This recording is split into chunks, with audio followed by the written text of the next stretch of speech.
Hey, have you watched my economic theory course? Well, follow along now for the calculus. So in this video, I'm going to show you how to derive the IS curve, the IS relation. IS, of course, is investment savings.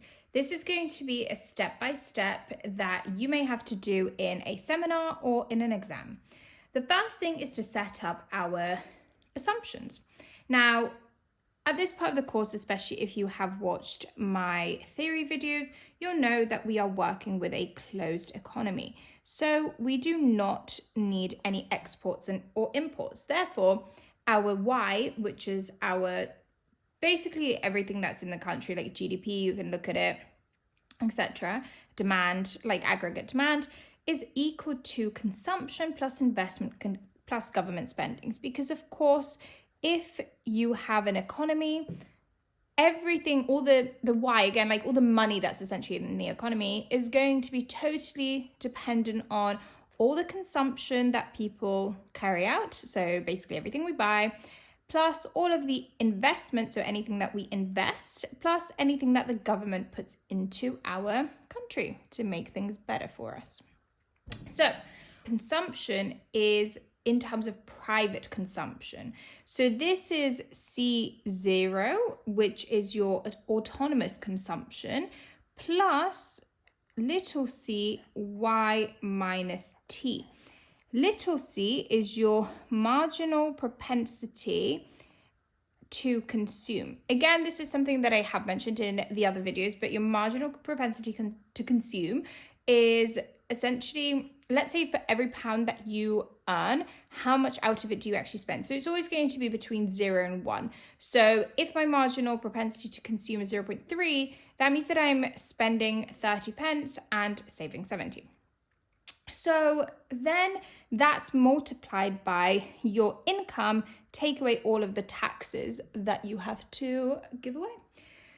Then we also have a similar assumption to write down, and this one is purely for investment. So investment can be broken down into I0, again, just your autonomous investment. So essentially like a baseline, you can think of it as, I think that's the easiest way to see it, minus BR.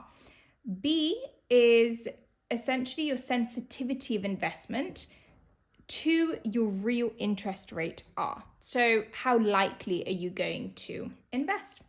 And of course, G is government spending, like we've already said, T is your taxes. So now that we have these secondary values, we're actually just going to plug in these into the original equation. As you'll know from algebra in GCSE or anything below, or A level, when you have Y equals something and you know that this something is equal to that, you can just use this one because they are each other, right? So the C is this. So we're just going to plug it in. We get a new equation. So we have Y equals, now instead of the C, we now have C0 plus C Y minus T. And we add our I. Now remember, our investment at this point is I0 minus BR. So we're just putting, again, subbing in this one, minus BR. And then we just add on our government spending, which we don't have any further equation for. Now that we have this, we're going to try and take all of our Y's to one side because obviously we want to solve for Y, but there is a Y here, which we want to take to the left. So what we're going to do is, first of all, just expand this bracket here. So we're now having Y equals C0 plus CY minus CT plus still our I0 minus BR plus G. And now that it's out of the bracket, we're ready to kind of take it to the other side. So we've still got our Y where it already was, But now we have this bit, we're trying to move to the left-hand side. So we now have minus cy. And this is simply just going to equal to everything that is already left over on the other side. So C0 minus CT plus I0 minus BR plus G.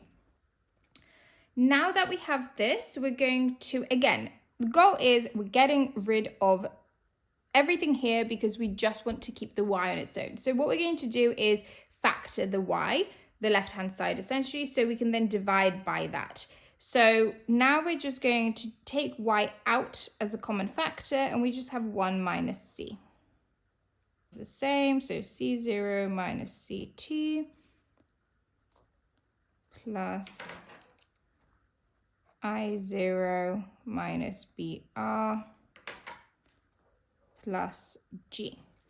Now, before we start to divide by 1 minus c, because again, of course, the goal is just to have y left on this left-hand side, we're going to tidy this up a little bit so that it's in more of an order which still reminds us of the original up here.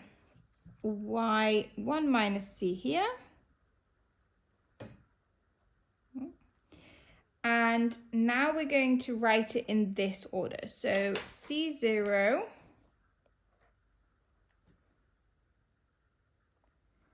plus I0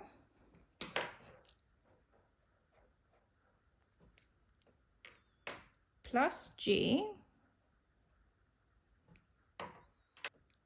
minus CT minus BR. And you see, now we have an equation where this is very similar to what we had at the beginning, C plus I plus G. And first, we're just going to put the majority of this into a bracket so that it's then easier to divide. So now if we divide by the 1 minus c, we've got an equation which is a full y equals 1 over 1 minus c. Now, this is because we're basically dividing that entire bracket by 1 over c. That's because we're basically dividing the entire bracket by, that's because we are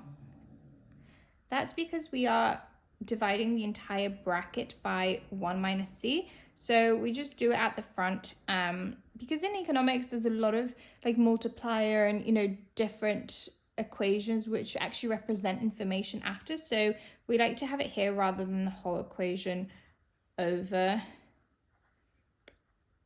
1 minus c. So this is just a good habit to get into. And then we have the minus BR over 1 minus c as well, because of course this also gets divided. And there you have it. This is your IS relation, your equilibrium income y as a linear function of the real interest rate r. Thanks so much for watching, and if you're still struggling, you can book in a one-on-one session with me. Just read below how to do it.